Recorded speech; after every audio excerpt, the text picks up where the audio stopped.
வாழ்க வையகம்,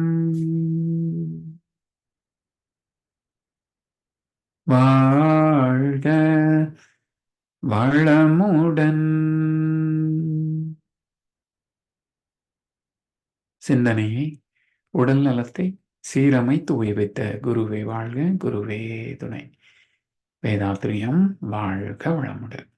இன்று வரை உலகில் தோன்றிய அனைத்து சித்தர்களும் ஞானிகளும் மகான்களும் மற்றும் வேதாத்திரிய கோட்பாடுகளை அர்ப்பணிப்புணர்வோடு அகிலமெங்கும் உணர்வாக்கி கொண்டிருக்கும் ஞான ஆசிரியர்களின் மதிநுட்பமும் குருவர்களோடு சுகமமாய் நம்மை சூழ்ந்திருந்து நாம் ஓய்வதற்கு துணை நிற்குமாக என்று சங்கல்பித்துக் கொண்டு இன்றைய தவ நிகழ்வை இறைவணக்கம் குரு வணக்கத்தோடு நாம் இனிதே துவங்குவோம்.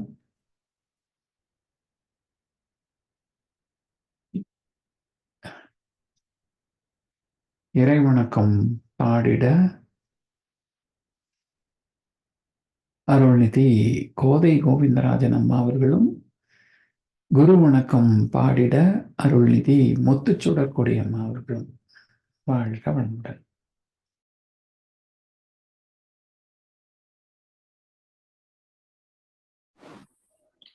வாழ்க வளமுடன். வாழ்க வையகம், வாழ்க வையகம், வாழ்க வளமுடன். குரு வாழ்க, குருவே துணை. ஆசான் அருட்தந்தை வேதாத்ரி மகரிஷி அவர்கள் நம்மோடு சுக்குமமாக நிறைந்திருந்து நம்மை என்றென்றும் வழி நடத்துவாராக. இறைவணக்கம். ஆதியனும் பரம்பொருள் மெய் எழுச்சி பெற்று அணுவென்ற உயிராகி அணுக்கள் கூடி மோதி இணைந்து இயங்குகின்ற நிலைமைக்கேற்ப மூலகங்கள் பலவாகி அவை இணைந்து வேதித்த அண்ட கூடிகளாய் மற்றும் பிறப்பு இறப்பு இடை உணர்தல் இயக்கமாகி நீதி நெறி உணர் மாந்தராகி வாழும் நிலை உணர்ந்து தொண்டாற்றி இன்பம் காண்போம். வாழும் நிலை உணர்ந்து தொண்டாற்றி இன்பம் காண்போம். வாழ்க வளமுடன். வாழ்க வையகம், வாழ்க வையகம், வாழ்க வளமுடன். குரு வணக்கம்.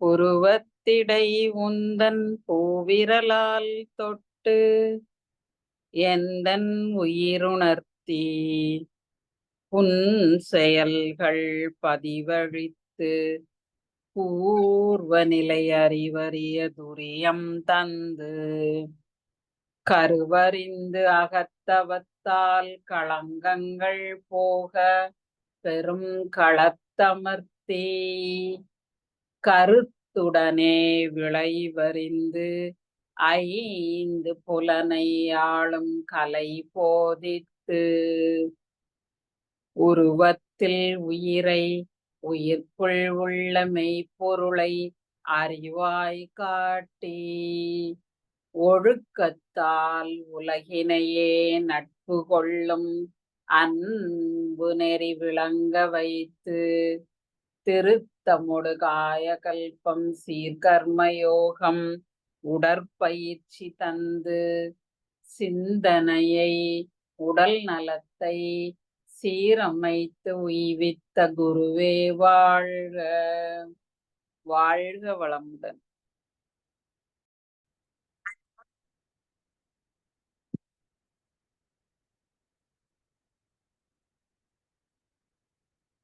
சிந்தையை அடக்கியே சும்மா இருக்கின்ற சீரறிய செய்த குருவே அந்த நிலைதனில் அறிவு அசைவற்றிருக்க பெரும் ஆனந்தம் பொங்குதங்கே. இந்த பெரும் உலகமிசை எடுத்த பல பிறவிகளின் இறுதி பயனாகிய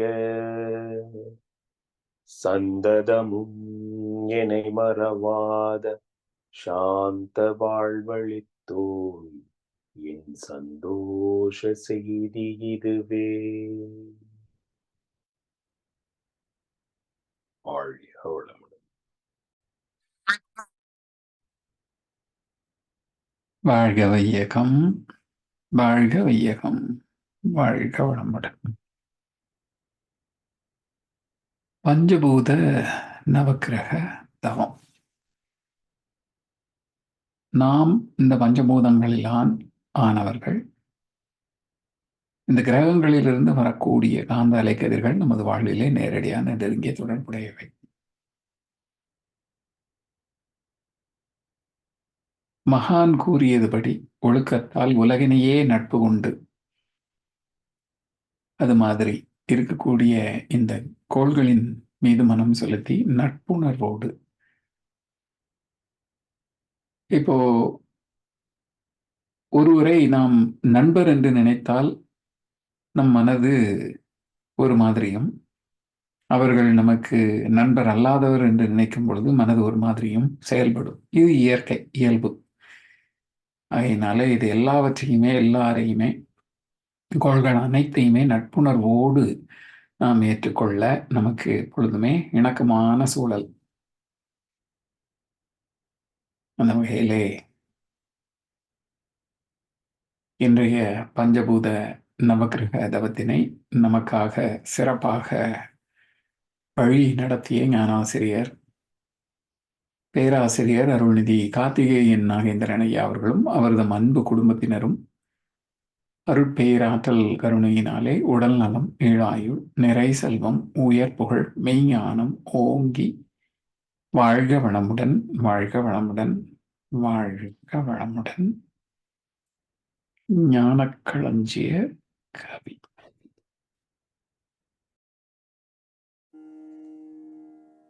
வாழ்க வையகம், வாழ்க வையகம், வாழ்க வளமுடன். குரு வாழ்க, குருவே துணை. ஞான களஞ்சிய கவி. இன்ப நிலை எய்தவாரீர். அறிவானது நிறை நிலையை ஆதியாக அமைதி நிலையில் உணர்ந்து அதுவாம் போது அறிவு உயர்ந்த கன்று அமைதி பேரின்பத்தில் அணுமுதலாயண்ட கோடித்தானேயாக அறிவே அம்பன் நிலையில் ஒழுங்கியக்க அமைப்பாகி முறை பிறழாது இயங்கும் மேலா அறிவின் பெருமை உணர்ந்த இன்ப வெள்ளத்து ஆனந்தத்தில் திளைக்க வாரி வாரி ஆனந்தத்தில் திளைக்க வாரி. நன்றி. வாழ்க வளமுடன்.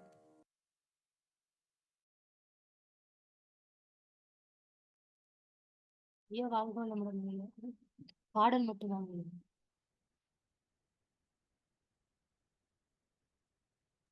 வாழ்க வளமுடன். தமிழிலே இன்றைய கவிக்கு விளக்கம் வழங்கிட ஞானாசிரியர் பேராசிரியர் அருள்நிதி கோதை கோவிந்தராஜன் அம்மா அவர்களை அழைத்தமைவோம். வாழ்க வளமுடன் அம்மா. வாழ்க வளமுடன் ஐயா. வாழ்க வையகம், வாழ்க வையகம், வாழ்க வளமுடன். குரு வேதாத்ரி மகரிஷி அவர்கள் நம்மோடு சுக்குமமாக நிறைந்திருந்து நம்மை என்றென்றும் வழிநடத்துவாராக. இன்றைய காலை அமர்விலே இணைய வழியே இணைந்துள்ள இருபால் வேதாத்திரிய உறவுகளுக்கும் இனிய காலை மாலை வணக்கங்கள். வாழ்க வளமுடன். ஆழமான அருமையான பஞ்சபூத நவக்கிரக தவம் சிறப்பாக வழிநடத்திய ஐயா அவர்களுக்கு நன்றிகளும் வாழ்த்துக்களும். ஐயா துவக்கத்துல சொன்னாங்க, இன்றைய நாளினுடைய முக்கியத்துவத்தை பற்றி குறிப்பிட்டிருந்தாங்க. சிவராத்திரி அப்படின்னு பக்தி யோகத்துல ரொம்ப ரொம்ப ஒரு முக்கியமான ஒரு நாளாக, வேதாத்திரியத்தோடு இணைந்து அதனோட பொருளை உணரும் போது இது ஒரு பிரபஞ்ச ஆற்றல் தினமாக பார்க்கலாம். இந்த எல்லையற்ற இறைவனினுடைய இயக்கத்துல ஏற்படக்கூடிய அந்த சின்ன சின்ன மாறுபாடுகள், ஒவ்வொரு மாறுபாடும் நம்முடைய வாழ்க்கையோட தொடர்பு இருக்கு. ஒரு ஆங்கிலத்துல ஒரு விஷயம் சொல்லுவாங்க இல்லைங்களா, you cannot plug a flower without disturbing a distant star அப்படின்னு சொல்லுவோம். இங்க ஒரு பூவை பறித்தா கூட அதனுடைய அதிர்வு எங்கோ ஏற்கக்கூடிய ஒரு நட்சத்திரத்துல பிரதிபலிக்கும். நம்ம எல்லாருமே அதே ஒரு இயக்க கலக்கத்துக்குள்ளதான் இயங்கி வாழ்ந்து கொண்டிருக்கிறோம். இப்ப நமக்கு அதிகமாக ஆற்றலை கொடுக்கக்கூடிய நம்மை சுற்றி இருக்கக்கூடிய கோள்கள், அந்த கோள்களுக்கும் நமக்குமான தொடர்பு, அந்த கோள்களினுடைய இயக்கத்துல ஏற்படக்கூடிய மாற்றம், நமக்கு ஏற்படுத்தக்கூடிய மாற்றம், இதையெல்லாம் நம்முடைய முன்னோர்கள் நுண்ணுணர்வால் உணர்ந்துதான் இந்த மாதிரி ஒரு சில நாட்களை முக்கியமான நாட்களாக நமக்கு குறிப்பிட்டு இருக்காங்க. அது எல்லா மதத்திலையும் இருக்கு. ஏன்னா மதங்களை கடந்தது தானே அந்த ஆன்மீக அனுபவம் என்பது. பின்பற்றுகின்ற வழிதான் வேற வேற, ஆனா சேருகின்ற இடம் ஒன்றுதான். இப்போ நாம ஒரு இடத்துக்கு போகணும் அப்படின்னு சொன்னா 2-3 வழிகள் இருக்கு இல்லைங்களா? சோ அந்த வழியில எந்த வழியில போனாலும் அந்த இடத்தை சேர முடியும். அப்போ ஒவ்வொரு வழியிலையும் நமக்கு இருக்கக்கூடிய அந்த மாற்றங்களை தான் இந்த நாட்கள் குறிப்பிடுகிறது. அப்படி பக்தி யோகம் சொன்ன ஒரு சில நாட்கள் வானியலோடு இணைத்து, ஒவ்வொரு மாதமும் வரக்கூடிய அந்த 15 நாட்களுக்கு ஒரு முறை வரக்கூடிய அமாவாசை, பௌர்ணமி, இது நமக்கு நல்லா தெரியும். பூமி, சூரியன், சந்திரன், இந்த மூன்றும் ஒரு நேர்கோட்டுல வருது. அப்போ அந்த நிகழ்வுகளை தான் நாம இந்த மாதிரி 15 நாட்களுக்கு ஒருக்க பாக்குறோம். அதுல ஏற்படக்கூடிய மாற்றங்கள் நமக்கு எந்த விதமான பாதிப்பையும் தரக்கூடாது என்பதற்காக அந்த நாட்களை விரத நாட்களாக, உணவுல ஒரு அளவும் முறையும், கட்டுப்பாடு, இறை சிந்தனை அப்படிங்கிற மாதிரி நமக்கு ஒரு பழக்கத்தை கொண்டு வந்தார். அது மட்டும் இல்லாமல் இந்த ஒவ்வொரு கோளும் ஒவ்வொரு அதாவது வித்தியாசப்படுகிறது சுழற்சியில. புதன் எடுத்துக்கிட்டோமா 88 நாட்களுக்கு ஒரு முறை சூரியனை சுத்தி வந்துடுது. ஆனா அதே பூமி 365 நாட்களை எடுத்துக்கொள்கிறது.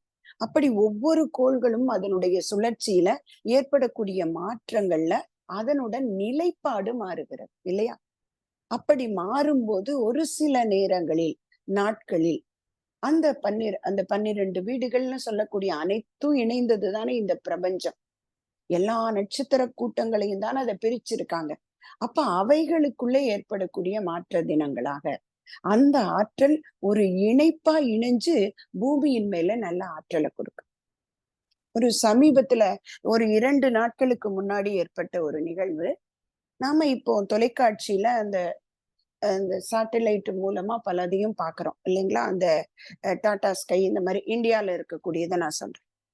அதுல திடீர்னு ஒரு நிகழ்வு என்ன அப்படின்னு சொன்னா, ஒரு 5 நிமிடம் ஒரு காலை வேளையில அப்படியே டிரான்ஸ்மிஷன் கட் ஆயிடுச்சு. அதுக்கு என்ன காரணம்னு அவங்க குறிப்பிட்டிருந்தாங்கன்னா, சூரியனுடைய கதிர்கள், அந்த சேட்டிலைட், பூமி எல்லாம் ஒரே நேர்கோட்டுல வரும்போது அந்த ஆற்றல் இந்த மனிதனால் உருவாக்கப்பட்ட இந்த செயற்கை விஷயத்தினுடைய ஆற்றலை தடை செய்கிறது.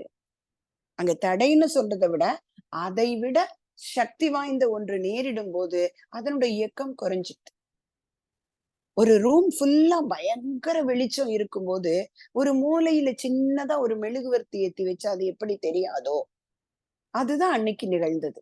ஒரு 5 நிமிடங்கள் அப்புறம் சூரியனுடைய பாதையில மாற்றம் வந்த உடனே திரும்பவும் அந்த செயற்கைக்கோள் தன்னுடைய வேலையை செய்ததாக அதுல குறிப்பிட்டிருந்தாங்க. இன்னைக்கு யோசிச்சு பாருங்களேன். அப்ப இந்த சிவராத்திரின்னு சொல்லக்கூடியது அது எந்தவித தனிப்பட்ட மதத்துக்கு உரிய நாளாக பார்க்காம வான்கோள்கள்ல இருக்கக்கூடிய மாற்ற நாட்கள். மகரிஷி அதை நிறைய தைப்பூசம் இந்த மாதிரி நாட்களை பற்றி குறிப்பிட்டு சொல்லியிருக்காங்க. இந்த நட்சத்திரங்கள்ல அந்த மாதத்துல அந்த நேர்கோட்டுல வரும்போது அங்கே வான்காந்தத்துல ஏற்படக்கூடிய மாற்றம் பூமிக்கு ஒரு நல்ல ஆற்றலை கொடுக்கும். அது இரவு முழுவதும் இருக்கும்போது விழித்திருந்து இறை சிந்தனையோடு இருக்கும்போது ஆற்றல் பெருக்கிக் கொள்ள முடியும். அது ஒவ்வொரு நிறைய நாட்கள், மார்கழி 1 இந்த மாதிரி நிறைய நாட்கள்ல நடப்பதுதான். இப்ப நமக்கு என்ன இருக்குங்க? அது எந்தெந்த மதமும் எத்தெந்த நாட்களை சொல்லி இருந்தாலும் எல்லாவற்றையும் கடந்த நமக்கு வேதாத்திரியம் கொடுத்த இந்த பஞ்சபூத நவக்கிரக தவம். இந்த தவம் என்ன ஒரு அருமையா கொடுக்குதுன்னா, பார்க்கக்கூடிய அனைத்து பொருட்களும் பஞ்சபூத பௌதீக பிரிவுகளால் ஆக்கப்பட்டது. நாமும் அப்படித்தான். அப்போ நாமும் அதனோடு உயிர்கலப்பு பெறும்போது அன்று அந்த ஆற்றலினுடைய களம் இந்த மனித உடலுக்கு நிறைய ஒரு உத்வேகத்தை அதிகப்படுத்துகிறது. ஆற்றலை நிறைய வாங்கிக்கிறோம், பிரபஞ்ச ஆற்றலை அதிகமாக. அதே போல 9 கோள்கள், அவைகள் எந்த இடத்துல இருந்தாலும் ஐயா சொல்லும் போது சொன்னாங்க இல்லைங்களா, ஒரு மனதுக்கு பிடித்தவரை நினைக்கும் போது அவரோட பேசும்போது எப்படி ஒரு சந்தோஷம் வருகிறதோ, அதே போல அந்த தொலை தூரத்துல இருக்கக்கூடிய கோள்களையும் மனதுக்குள்ள நினைத்து இணைத்து கொள்ளும் பொழுது நமக்கு முழுமையான ஆற்றல் கிடைக்கிறதுங்கிறத இந்த நாள்ல நம்ம பஞ்சபூத நவக்கிரக தவம் செய்தோம். மகரிஷி சொன்னதுல இன்னும் ஒண்ணு என்னன்னா, இந்த தவம் என்பதற்கு எந்த தீட்சை பெற வேண்டியும் என்று அவசியம் இல்லை. பெறுவதற்காக காத்திருப்பவங்க கூட இதை செய்யலாம். அந்த நேர்மறையான வார்த்தை எனக்கு ரொம்ப ரொம்ப ரொம்ப எனக்கு பிடிச்சது ஐயா நீங்க சொன்னதுல. அத சொல்லியிருக்கலாம், இன்னும் தீட்சை பெறாதவர்கள் அப்படிங்கிற வார்த்தையை சொல்லல, தீட்சை பெற காத்திருப்பவர்கள். இதுதான் வேதாத்திரியம் கொடுக்கின்ற ஒரு நல்ல விஷயம். எதையும் நல்ல முறையில் பார்க்கக்கூடிய தன்மை. அவங்க சீக்கிரம் வாங்கிடுவாங்க, அவர்களும் செய்யலாம். ஏன்னா இது மனதால நினைந்து எதை நினைக்கிறோமோ அதுவாக மாறக்கூடிய நம்முடைய மனதினுடைய தன்மைக்கு மேலும் ஒரு அழுத்தம். எதை நினைக்கிறோம் எல்லாரும் ஒரே கணம். ஐயா சூரியனை பற்றி விளக்கும் போது அத்தனை பேரும் சேர்ந்து சூரியனை நினைக்கிறோம். அப்ப எல்லாருடைய எண்ணமும் சூரியனாக மாறும்போது அந்த ஆற்றல் நமக்கு மட்டுமல்ல வான்காந்தத்திலையும் நல்ல ஆற்றலை கொடுக்கும். நாம் அமர்ந்திருக்கக்கூடிய வீட்டுல நம்ம குடும்பத்துக்கு நம்மை சுற்றி இருக்கக்கூடிய காந்த களத்தை தூய்மைப்பட வைக்கும். சோ அந்த அளவுக்கு ஒரு புனிதமான இந்த நல்ல நாள்ல உங்கள் அனைவரோடும் இணைந்து இந்த தவம் செய்ய வாய்ப்பு கொடுத்த இறைநிலைக்கும் குருவருளுக்கும் முதல்ல நன்றி செலுத்துக்கிறேன். இந்த பாடலை சின்னதா விளக்கம் பார்த்துடலாம். இன்னைக்கு கொடுத்த பாடலுக்கும் நாம செய்த தவத்துக்கும் கூட ஒரு தொடர்பு இருக்கு அப்படின்னு சொல்லலாம். ஏன்னா இன்றைய பாடல் அறிவு என்ற தலைப்புல மகரிஷி கொடுத்திருக்கக்கூடிய பாடல்கள்ல ஒன்றுதான். இன்ப நிலை எய்தவாரி அப்படின்னு இதை இப்ப எழுதணும் இல்லைங்களா? இப்ப கொஞ்ச நேரம் ஒரு கிட்டத்தட்ட 50, 40, 45 நிமிடங்கள் மகரிஷி கொடுத்த அந்த வார்த்தைகளுக்கு ஐயா உயிர் கொடுத்து நமக்குள்ள உணர்வை கொடுத்தாங்க. அங்க இங்க திரும்ப முடியல. அந்த அளவுக்கு அதோட ஒன்றி நின்று அறிவை பழக்கினோம் இல்லைங்களா? இந்த அறிவை பழக்கி அந்த பேரறிவோடு இணைச்சா கிடைக்கிற இன்பத்தை பத்தி தான் இந்த பாடல்ல சொல்லியிருக்காங்க. இந்த அறிவை பற்றி தெரிஞ்சுக்கிட்டேன் எப்படின்னு முதல்ல ஒரு விளக்கம் கொடுக்குறாங்க. சுவாமிஜியை பொறுத்தளவுல எப்படின்னா, கணிதம் போல ஒரு படிநிலையாக நமக்கு விளக்குவாங்க. எடுத்த உடனே ஆன்சருக்கு போகல, 10வது படிக்கு போகல, ஒரு படியாக நம்முடைய அறிவுக்கு இணங்க இறங்கி சொல்லி கொடுத்திருக்காங்க. இப்ப அறிவு என்பதென்ன தத்துவம், இவ்வளவு ஒரு பெருமைப்படத்தக்க விஷயமா அதை ஒரு பாடல்ல குறிப்பிடுறாங்க. அறிவின் தத்துவம் அதை ஆராய்ந்தேன். அது என்னதுங்கிறாங்க, காந்த அலை இயக்கமே அன்றி வேறு இல்லை. அந்த அறிவு என்பது என்ன? காந்த அலை இயக்கத்தின் அதைதான், வேறு இல்லை. அதற்கு ஒரு உதாரணம் கொடுக்குறாங்க பாருங்க. சிறிது பெரிதாய் அமைந்த குழாய்கள் ஊடே சென்று சுழன்றே இயங்கும் இரத்த வேகம், எரிகின்ற தொடர் காந்தம் உடலில் மீறி எழும் சப்தம் சுவை மனம் ஊறு உணர்ச்சியாயும் பொறிபுலன்கள் கூடுதற்கு ஏற்றவாறு புத்தி நுட்பமாயிருக்கும் விதமும் கண்டேன். அறிவுக்கான விளக்கம் பாருங்க. எப்படி முதல்ல அந்த அறிவை உணர்கிறோம்னா, நம்ம உடம்புல இருக்கக்கூடிய பஞ்ச இந்திரியங்களின் மூலமாக. அந்த பஞ்ச இந்திரியங்கள் எப்படி அந்த காந்த ஆற்றலை சுவையாக, ஒளியாக, ஊறாக, ஓசையாக, மனமாக வெளிப்படுத்துது. அத சொல்றாங்க பாருங்க. சிறிது பெரிதாய் அமைந்த குழாய்கள் ஊடே சென்று சுழன்றே இயங்கும் இரத்த வேகம். அந்த ரத்தம் மட்டுமா ஓடுது? இல்லையே. அதனோட வெப்பம், காற்று, உயிர், காந்தம் எல்லாம் ஓடுகிறது. அது அந்த புலன்கள் மூலம் பெறுகின்ற அனுபவத்தை ஈர்த்து பெற்று அதை எடுத்து புலன்களுக்கு கொண்டு போய் அது இந்த 5 தன்மாத்திரைகளாக வெளிப்படுத்துகின்றது. இது எல்லாவற்றையும் உணர்கிறதே அதுதான் அறிவு. பொறிபுலன்கள் கூடுதற்கு ஏற்றவாறு புத்தி நுட்பமாயிருக்கும் விதம் கண்டே. அதுதானே ஓரறிவுன்னு சொல்றோம். எறும்பு. அப்ப அந்த அறிவு நிலைக்கு ஏற்ப ஒவ்வொரு புலன்கள் சேர சேர அதனுடைய அறிவு நிலை உயர்ந்து உயர்ந்து 6வது அறிவு படைத்த மனிதனிடம் இதையெல்லாம் சேர்த்து உணர்ந்து கொள்கின்ற 6வது அறிவாக அமைந்த விதத்தை கண்டேன். அப்ப அந்த 6வது அறிவினுடைய நோக்கம் என்ன? என்னுடைய அறிவிற்கு மூலம் இறைநிலை அப்படிங்கிறத அறிந்து கொள்ளணும் அப்படிங்கிறாங்க. என் அறிவிற்கு மூலம் இறைவனே என்றும் உணர்வு எப்படி பெற முடியும்? தவத்தால் பெற்றேன்னு சொல்லிட்டாங்க. என்ன சொல்வேன்? இவ்வுணர்வு உடலை கொண்டு இயங்கி பெற்ற பதிவுகளை விழுங்குமா போல் மின்னொளியாய் அறிவு, உயிர், உடல், பாரண்டம் மிக விரிந்த பேரண்டம் ஒன்றில் ஒன்றாய் பின்னி பின்னி நியதியோடு இயங்கி அந்த பெருவெளியில் அனைத்துமாய் அறிவுமானேன். இந்த படிக்கு தானங்க இப்ப நம்ம போனோம்.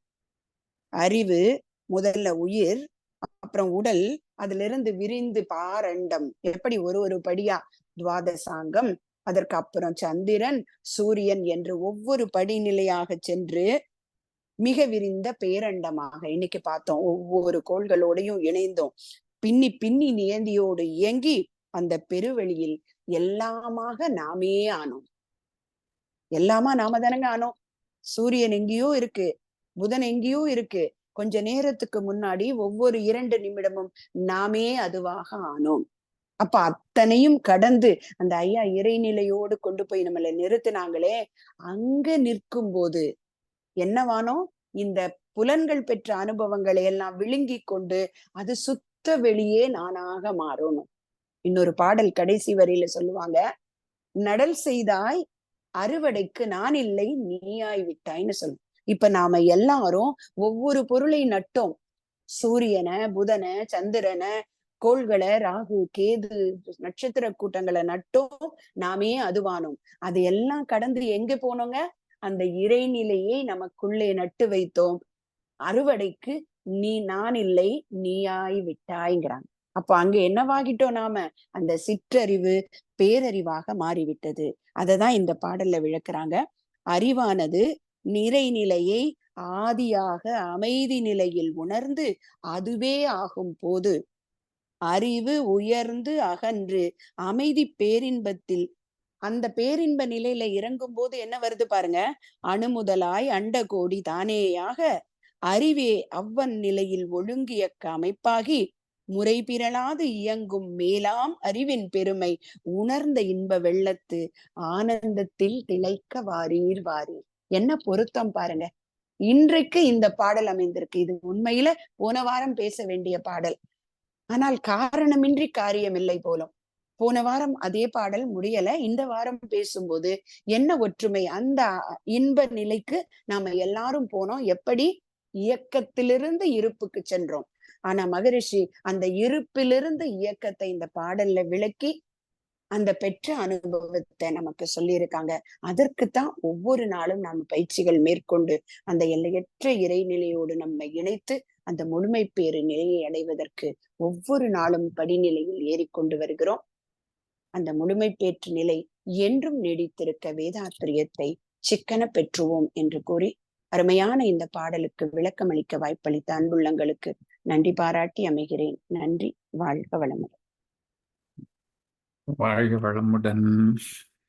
இன்றைய ஞான களஞ்சிய கவிக்கு இசை வடிவம் வழங்கிய ஞானாசிரியர் அருள்நிதி சங்கரி செந்தில் அம்மா அவர்களும், தமிழிலே சிறப்பாக விளக்கம் வழங்கிய ஞானாசிரியர் நமது அன்பிற்குரிய பேராசிரியர் அருள்நிதி கோதை கோவிந்தராஜன் அம்மா அவர்களும், அதோடு இணைத்து பஞ்சபூத நவக்கிரகம், சிவன் ராத்திரி என்று மிகச் சிறப்பாக உணர்வோடு விளக்கம் வழங்கிய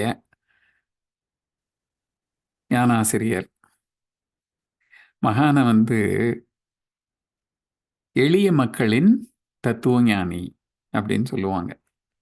ஏன்னா பாமர மக்களின் தத்துவ ஞானி அப்படின்னு சொல்றது எதுக்காக அப்படின்னா, அவர் கொடுக்கக்கூடிய வார்த்தைகள் ரொம்ப எளிதா, அம்மா சொன்ன மாதிரி எடுத்த உடனே 10வது நிலைக்கு போகாம முதல் நிலையிலிருந்து ஆரம்பிச்சு 1, 2ன்னு படிப்படியாக அழைத்து செல்வார். அவர் சொல்ற வார்த்தைகள் அந்த ஒரு இணைப்போட, நட்போட அது சொல்லக்கூடியது எந்த நிலை மனித அறிவு நிலையில இருக்கக்கூடியவங்களுக்கும் ரொம்ப எளிதாக, சுலபமாக. இங்க போல்டர் யூனிவர்சிட்டி, இங்க இருக்கக்கூடிய ஐவி யூனிவர்சிட்டிஸ்ல, முக்கியமான யூனிவர்சிட்டிஸ்ல மகான் பேசியிருக்கிறாங்க. அங்க இருக்கிற மக்களுக்கும் அவர்கள் கேட்கிற கேள்விகளுக்கும் மகான் தெள்ளத் தெளிவாக அவர்களுக்கு புரிகிற மாதிரியான பதில்கள், சாதாரண படியாத கல்வி அறிவில்லாத மக்களுக்கும் புரியக்கூடிய வார்த்தைகள்.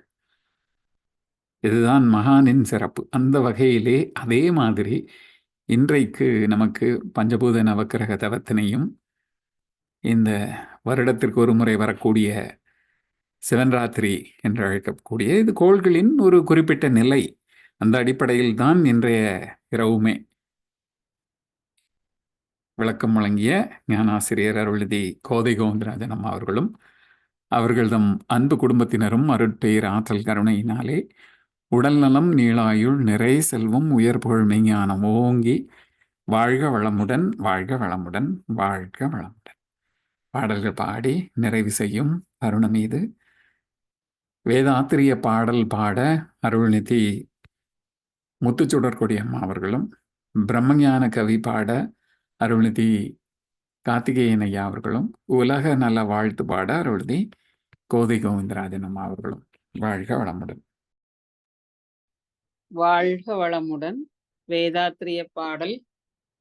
போரில்லா நல்லுலகம், பொருள் துறையில் சமநீதி, நேர்மையான நீதிமுறை, நிலவுலகுக்கோர் ஆட்சி, சீர் செய்த பண்பாடு, சிந்தனையோர் வழிவாழ்வு, சிறப்புணர்ந்த பெண்மதிப்பு, தெய்வ நீதி வழிவாழ்தல், தேர் திருவிழா தவிர்த்தல், சிறுவர்கட்கே விளையாட்டு, செயல் விளைவு உணர்கல்வி, சீர்காந்த நிலை விளக்கம், பார் முழுதும் உணவு நீர் பொதுவாக்கல், பல மதங்கள் பல கடவுள் பழக்கம் ஒழித்து, உண்மை ஒன்றை தேர்ந்திடுதல். வாழ்க வளமுடன். வாழ்க வையகம், வாழ்க வையகம், வாழ்க வளமுடன். பிரம்மஞான கவி. இறைவெளியே தன்னிருக்க சூழ்ந்தழுத்தும் மாற்றல், சூழ்ந்தழுத்தும் மாற்றல், இதன் திணிவு மடிப்பு விழ சுழலும் நுண்விண்ணாம், இதன் திணிவு மடிப்பு விழ சுழலும் நுண்விண்ணாம், நிறைவெளியில் விண் சுழல நெருக்குகின்ற உரசல், நெருக்குகின்ற உரசல், நிலைவெளியில் எழுப்புகின்ற நேரலைகள் காந்தமாம், நிலைவெளியில் எழுப்புகின்ற நேரலைகள் காந்தமாம், மறைபொருளாம் காந்தம் தன் மாத்திரைகள் ஐவகை, தன் மாத்திரைகள் ஐவகை, மழைக்காதீர் விண் கூட்டம் மாபூதம் ஐந்துமாம், மழைக்காதீர் விண் கூட்டம் மாபூதம் ஐந்துமாம், முறையாய காந்த அலை மனமாம் உயிருடல்களில், மனமாம் உயிருடல்களில், மதி உயர்ந்தி உண்மை பெற மாபிரம்ம ஞானமாம். மதி உயர்ந்தி உண்மை பெற மாபிரம்ம ஞானமாம். மாபிரம்ம ஞானமாம். வாழ்க வளம். வாழ்க வளமுடன். உலக நல வாழ்த்து. உலகமெல்லாம் பருவமழை ஒத்தபடி பெய்யட்டும். உழவரெல்லாம் தானியத்தை உவப்புடனே பெருக்கட்டும். பல தொழில்கள் புரிகின்ற பாட்டாளி உயரட்டும். பகுத்துணர்வில் தொகுத்துணர்வு பண்பாட்டை உயர்த்தட்டும். கலகங்கள் போட்டி பகை கடந்து ஆட்சி நடக்கட்டும். கல்லாமை கடன் வறுமை களங்கங்கள் மறையட்டும். நலவாழ்வை அளிக்கும் மெய்ஞான ஒளி வீசட்டும். நம் கடமை அறவாழ்வின் நாட்டத்தே சிறக்கட்டும். நம் கடமை அறவாழ்வின் நாட்டத்தே சிறக்கட்டும். நம் கடமை அறவாழ்வின் நாட்டத்தே சிறக்கட்டும். வாழ்க வையகம். வாழ்க வையகம். வாழ்க வளமுடன். வாழ்க வளமுடன். வாழ்க வளமுடன். இன்றைய தவத்தில் கலந்து கொண்ட அன்பர்கள், தவத்தை வழிநடத்தியோர், நற்சிந்தனை வழங்கியோர், பாடல்கள் பாடியோர் அனைவரும் வாழ்க வளமுடன். அவர்களின் அன்பு குடும்பம், அவர்களின் உடல் நலம், மனவளம், பொருள் வளம், அருள் தொண்டு, ஆன்மீக தொண்டு வாழ்க வளமுடன். வாழ்க வளமுடன். வாழ்க வளமுடன். இத்துடன் இன்றைய காலை தவம் நிகழ்வு நிகழ்வோடும் இனிதே நிறைவு பெறுகின்றது. இறை அருளும் குரு அருளும் நாம் அனைவரையும் எப்பொழுதும் சூழ்ந்திருந்து நம்மை இந்த இறைநிலை உணர்பயணத்திலே சிறந்த முறையிலே வழிநடத்தட்டும் என் அனைவரையும் வாழ்த்தி வணங்கி நன்றி கூறி அமைகிறோம். வாழ்க வையகம். வாழ்க வையகம். வாழ்க வையகம்.